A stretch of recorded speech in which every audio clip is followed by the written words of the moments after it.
Welcome to Weeks Ahead AI, where business owners learn how to use AI to save time, cut costs, and stay weeks ahead.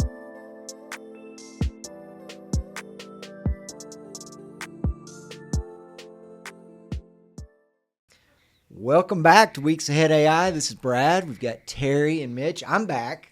Dowling's not here, not filling in. Although I think there was we got lots of reviews. How great Dowling was last week or last episode. Everybody wanted me off, but I'm back, baby. For one episode, you're back. He can't have my seat. We will re-record this with Dowling tomorrow. Well, he was great, and y'all, that was a great episode, and you inspired me to. All right, I got to get off ChatGPT and get this all downloaded and onto something a little bit better. So appreciate that feedback. We've got a really special guest today. I'm excited. We brought another guy, a friend of ours, into the studio. Jake Gannon is here. Jake. Yeah, Woo! Weeks ahead, baby. Let's go. We might never have this much energy in this room again. So hope you enjoy this one. We're going to bottle it up.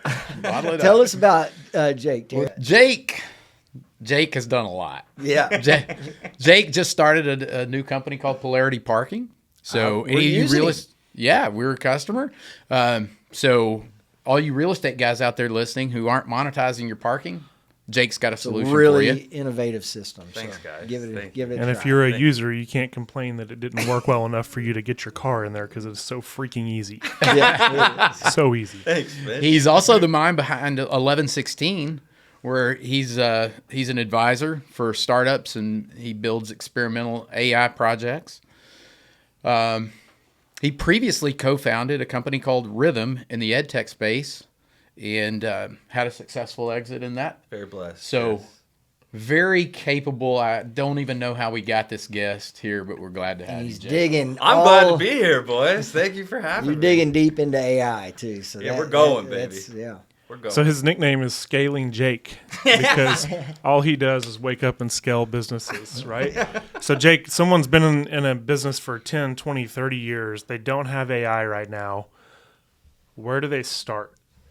Really good question. I think that I have worked on a similar use case to this over the last 4 months or so.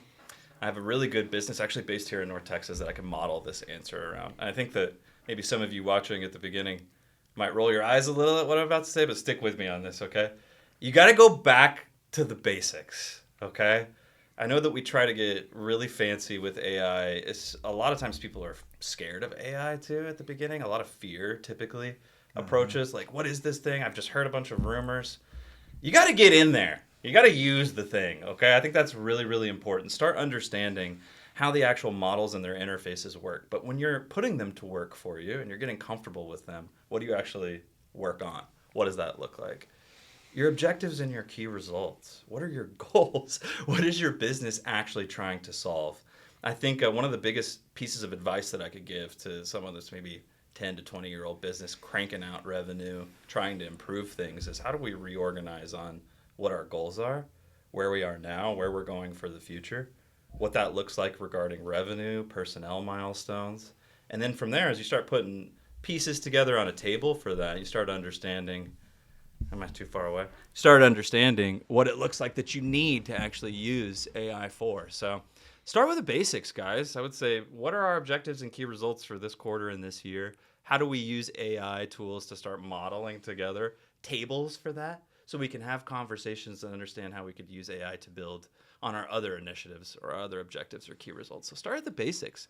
Start with your goals and build from there. Now, of course, every business is going to be different depending on what your niche or what your focus is, but start easy. Don't overwhelm yourself. You know, and I know business owners and operators get bogged down in, okay, you've already hit a roadblock for me. You said, what are my goals? I don't want to sit down and think about that and stop down for that.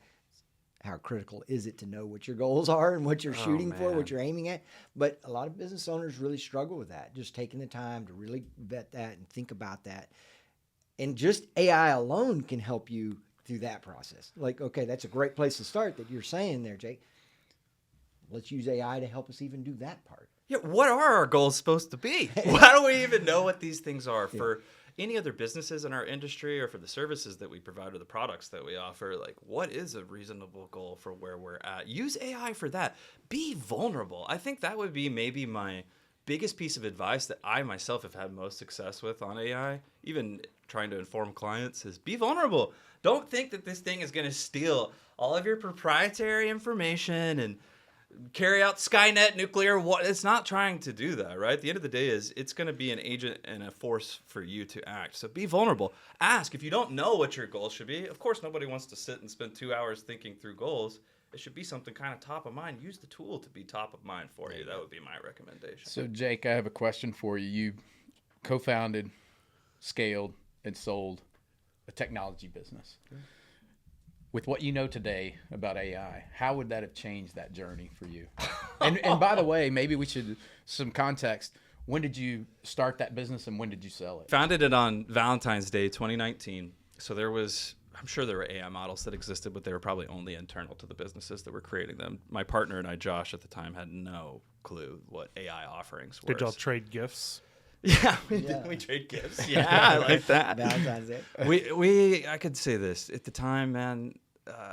You don't know what you don't know when you're doing your first real venture, right? You're just trying to like solve problems rapidly as fast as you can. You're trying to plug holes and all that. AI now, I'm gonna not slighting at all my former partner because I love Josh and the value we've provided to each other as partners. But there's a reason why we have not needed to partner on another venture going forward. I think that AI has been an incredible complement with the experience that we've had, right? Like at Rhythm, we needed each other. There was so many gaps, right, of knowledge that we didn't have experience for. AI wasn't present. You couldn't just like ask a question and get an answer. You had to have somebody to go through this muck with, right, of essentially getting beat up. Well, with AI, it's like, dude, I don't necessarily need a partner to get beat up with as much as I just need velocity of answers, right? I need like a really quick flow of information. An awesome thought partner. Yes, a thought partner that like Josh is one of my best friends and like the best thought partner I've ever had. But it also took us 4.5 years as incredibly close friends and thought partners to scale a business to millions of users and millions of dollars, right?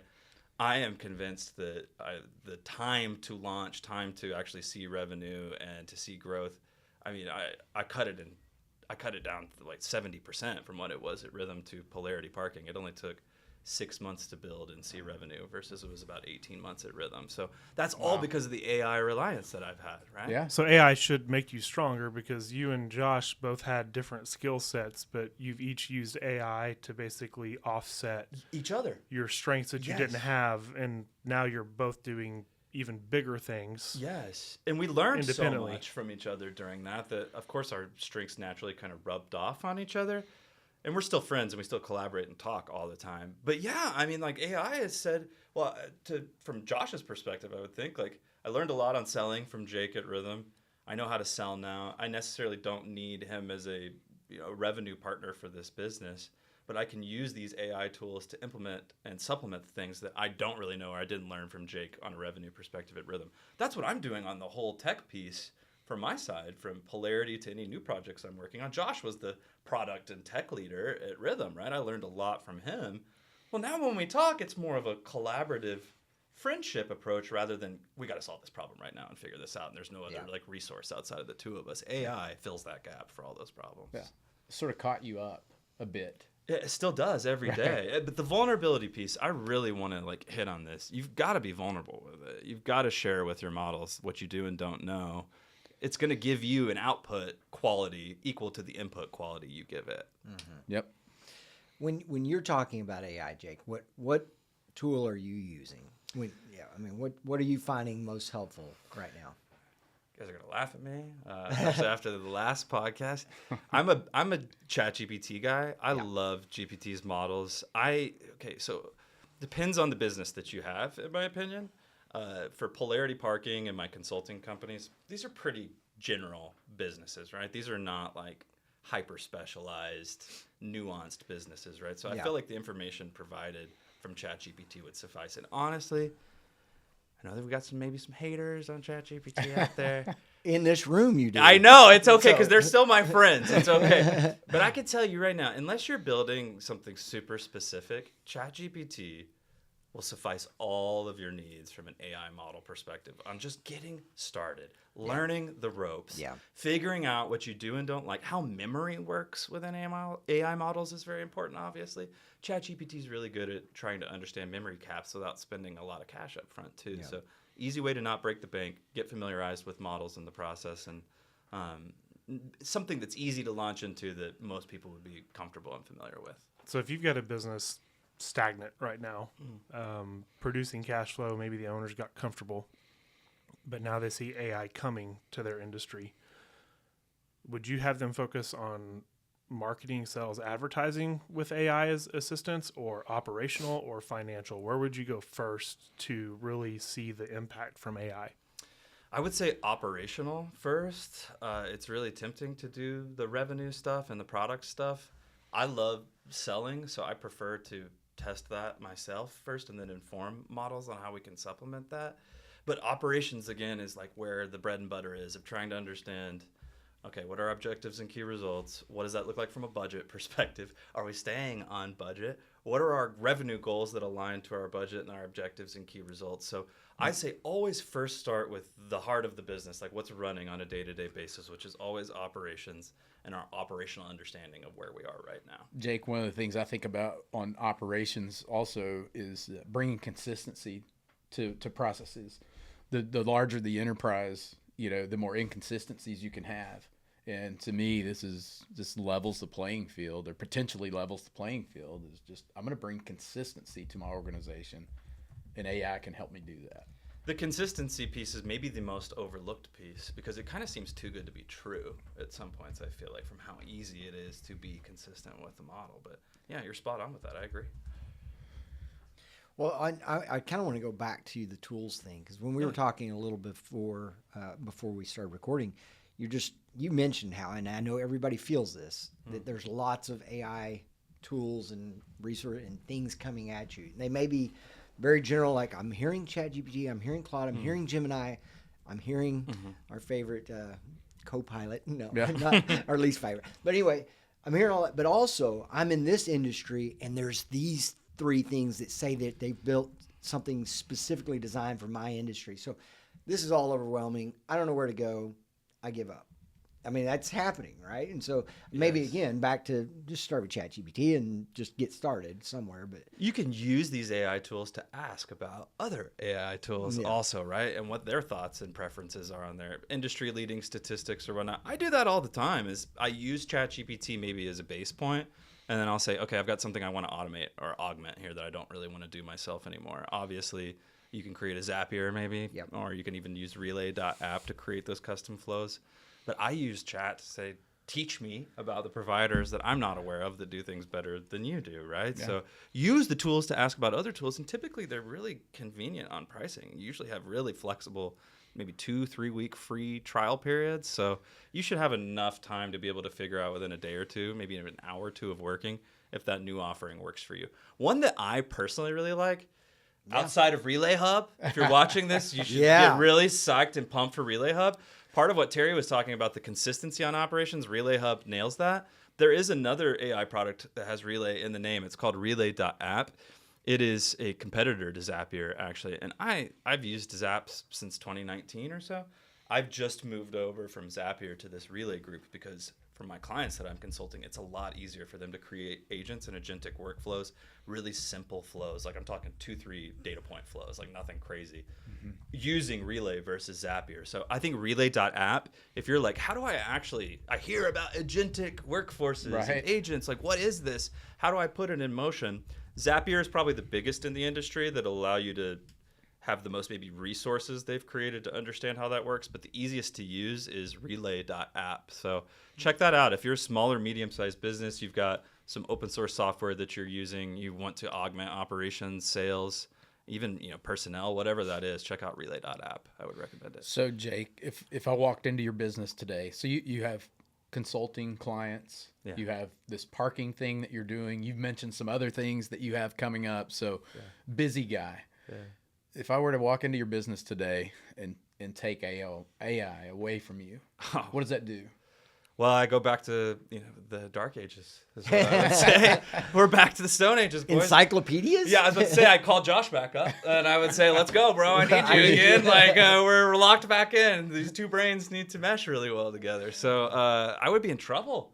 The speed and velocity at which I attack the problems that my clients present to me would get It's crazy, right? massively diminished. I mean, my last business, Rhythm, like our big startup that we had 62 total employees, okay, when we sold the company, which in theory like sounds great, but I loved all of our employees, but there are personnel issues that happen, right?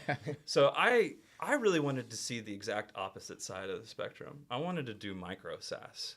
I wanted to say, how lean can I be? And thank God I came into that desire at the time AI was emerging and exploding, Allows right? you to do Because that. my desire with AI's capabilities have allowed me to start several businesses as a sole founder that I would not be able to do without AI. I just wouldn't have the resources, bandwidth, and capabilities available. It wouldn't exist. So what you're saying now is if you're on the fence on starting a business with these AI tools, it's never been more attractive for someone to jump out on their own. It's about the most undeniable thing. If you can get over your own fear, because we all have it. You guys know, all are entrepreneurs too. Like everybody's got this thing right there, or sometimes it's here that's like, you can't do it. Right. You're not.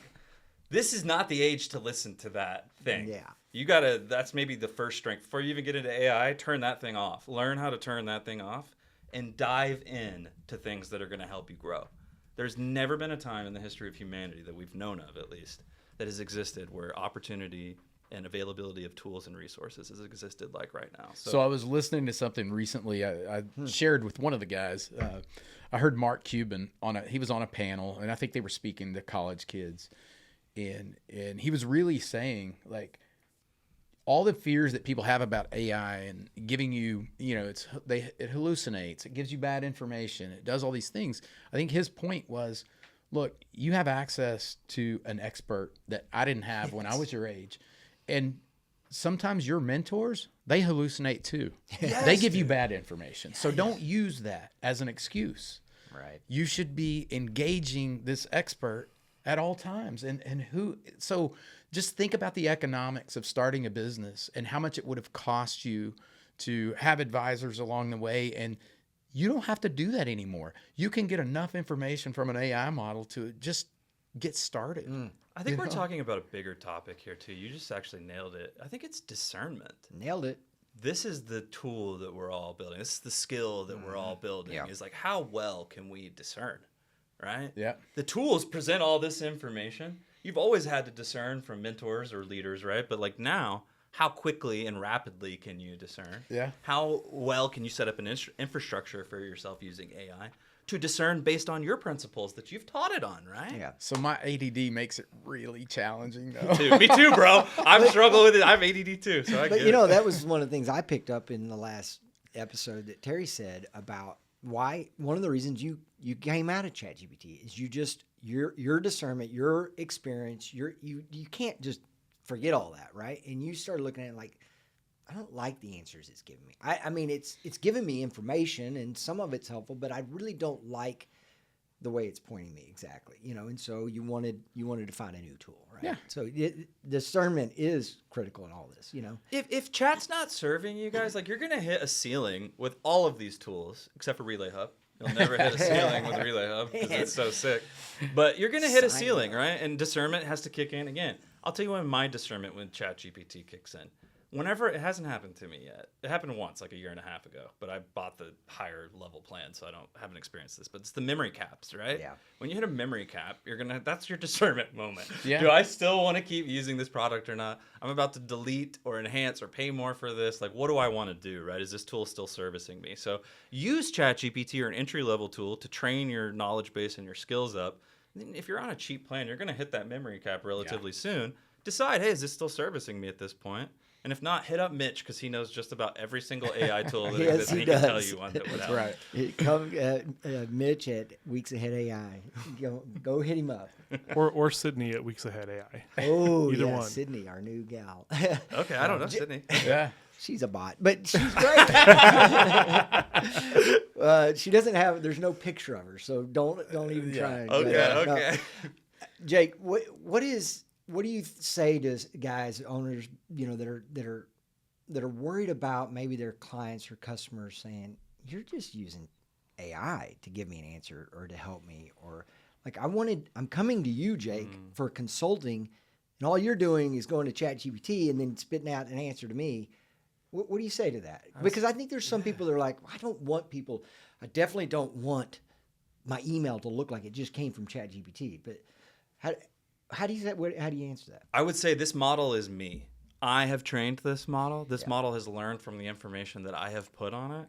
You might also get misinformation from me if I was having a bad day, right? But at the end of the day, you can have more rapid access to my information and who I am by actually entertaining a model rather than waiting to engage me, right? So I love that. Trust me. You already trust me, right? As a client. So I'm doing something that's going to be more advantageous for you to give you a better advantage to access my resources and information. So, if 10 o'clock at night, if you got a question and you want to tap into that, you can. But, right now you'd have to call me or text me. And the chances are my phone's probably on silent, right? Yeah. So don't waste speed and time for trying to get the person, the human being. Nice. The essence of that is already delivered through the agent. So I got a question.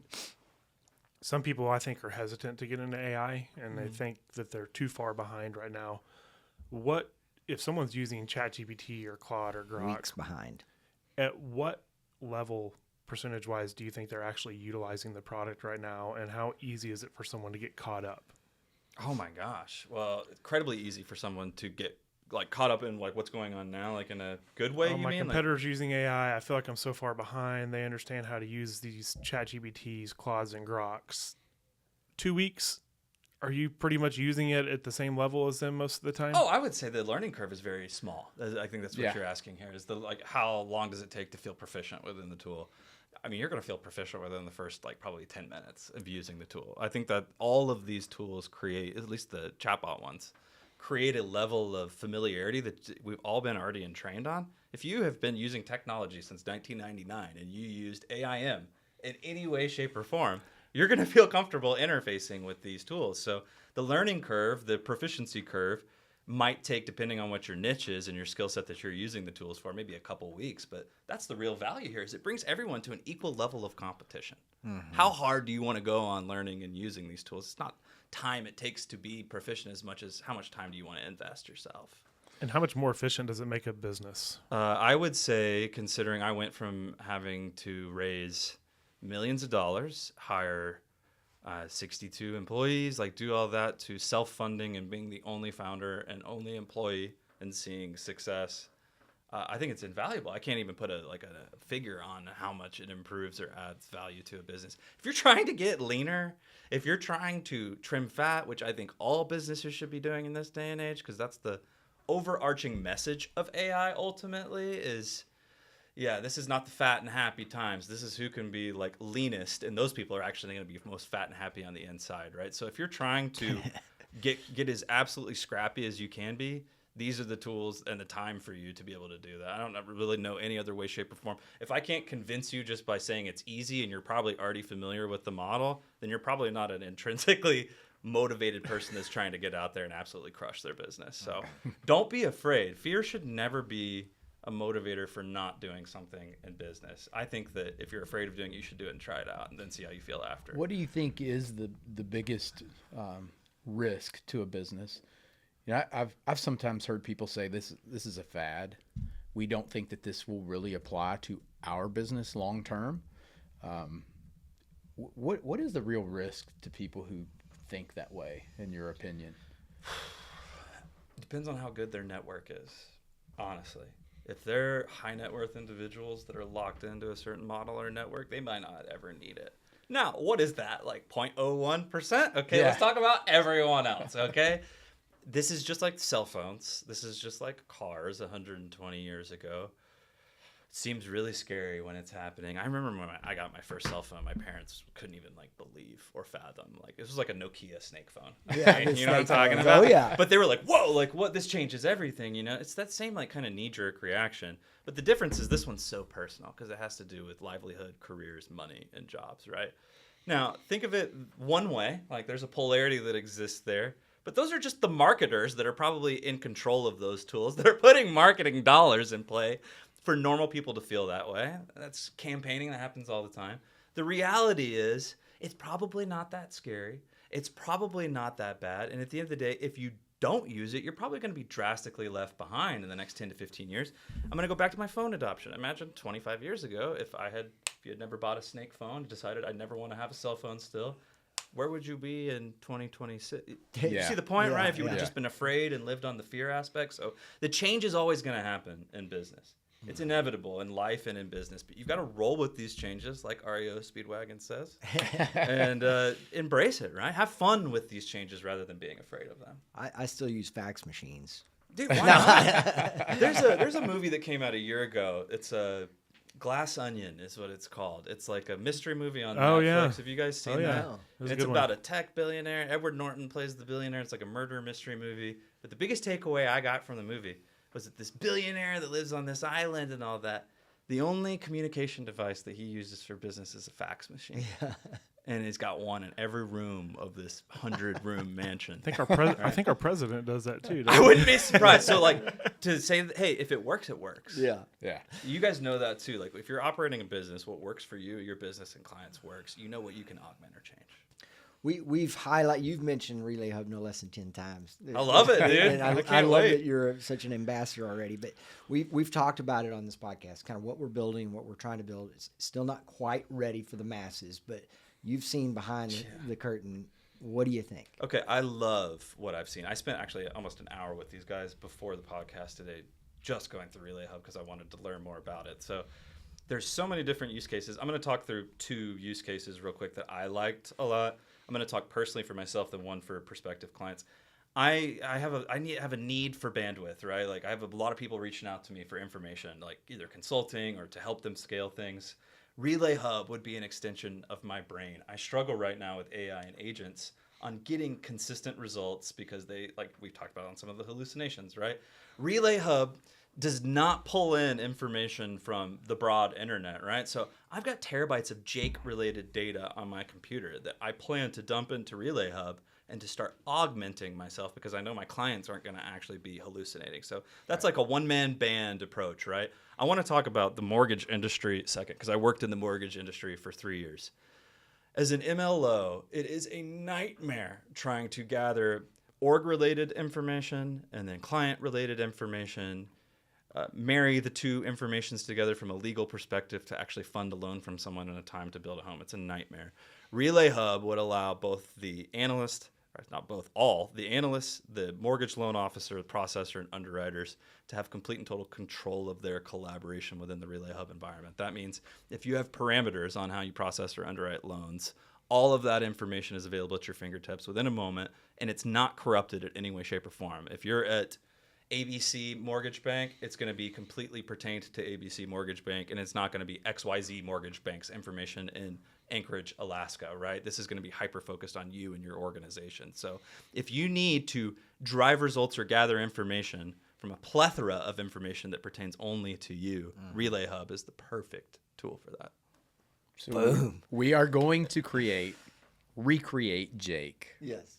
In digital form. AI Jake. And then there's no telling who will have access to it. Yeah. Whoever Jake chooses. There we go. Will have access to it. I was talking to I'm Mitch about this excited too. It's just like creating an API for that Jake version that I can actually then put on my website. And that's what people are qualifying on if they want to book a meeting with me. Hey, here's the plethora of information I have available rather than just a general marketing website. But like, hey, ask me some questions. Interface with me on here, right? Yeah. Decide if we're fit. My good friend Mitch built Brad AI, and nobody uses it because nobody cares what Brad thinks. So, but I think Jake AI. I think Jake Brad may be a uses little it. more interesting. Jake may be a little more interesting. A little more interesting. No. Man, Jake, no. anything This has that anything that you want to say about your businesses? Yeah. Okay. We'll talk about a couple. I have a consulting company. It's called 1116. I know it's kind of a weird name, but it's my birthday, so I felt like November 16th, 1116 was kind of cool. I do have a website. It's 1116.info. If you want to see me, learn more about me or any of my projects I've worked on historically, go on there and check that out. But the newest venture that I've got, the one I'm most excited about, is called Polarity Parking. It is a parking monetization platform for properties that do not require gate arms. So there is a lot of creativity in properties that apply for that. I'm thankful that Brad agreed to be my first client with Polarity. We were able to generate about $1,000 in revenue in the first 6 weeks here at this office building we're actually shooting this podcast at right now that was previously non-monetized. So it's a 35 spot surface lot here. We restriped it. We put up some signs.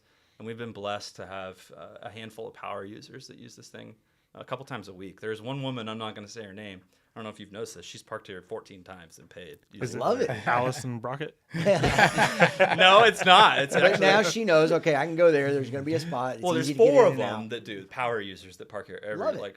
multiple times a week. But one is 16 times in 6 weeks. She's generated over $100 in revenue. So thank you. And I love just briefly your story of how you came up with this idea. I think that's really cool. And you got 2 minutes to tell it. Yeah. Okay, so long story short, I was actually in Chicago.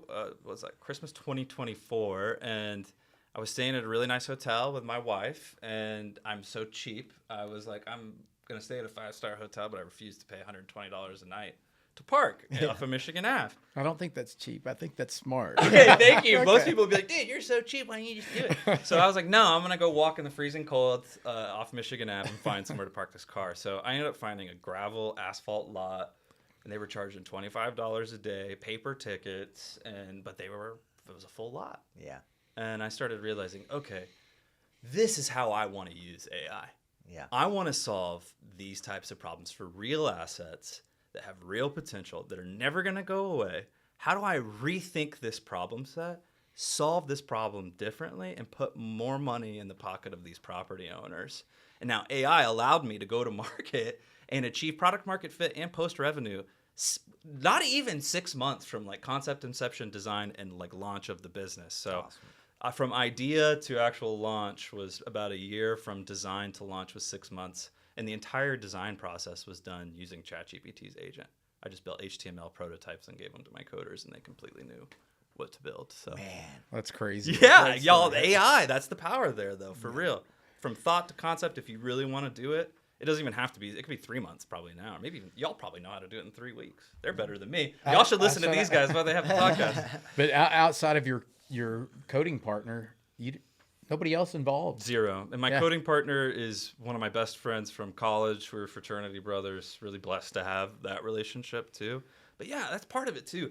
Find someone you can collab with. Yeah. That also is not scared of these products and that you can have some velocity with. That's right? Catch right. some momentum on. That's what's been so fun about this group. Yeah, here, you guys are doing know? it already. Yeah. Y'all are living it already. Yeah. If you got an idea for a tech type business, I can't recommend highly enough. Reach out to Jake. He's sharp. He gets it, and he's going to give you immediate feedback that you like. This is amazing.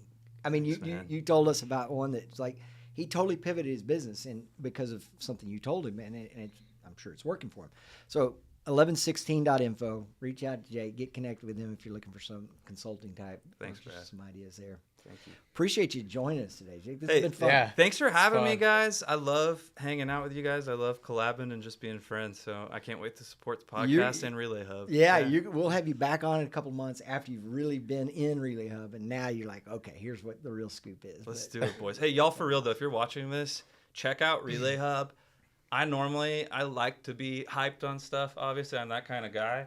But I usually like spend 5 minutes and then I kind of dip out. I spend an hour with these guys going through that product, being creative. So I feel like time is money, and I invested an hour with them just to learn more. So y'all should too. Check it out. Thank you, Jake. Thanks, You're Jake. awesome, man. All right, guys. Thanks for having me on. Have a good day. You bet. Best place to check us out, weeksahead.ai. You've got a little info, you can kind of drop some line there or tell us you want more information about Relay Hub. We can reach out. So thanks again, Jake, Mitch, Terry. Good job, guys. Thanks. Good Brad. cast, boys. Stay weeks ahead. See you next time. Bye, guys.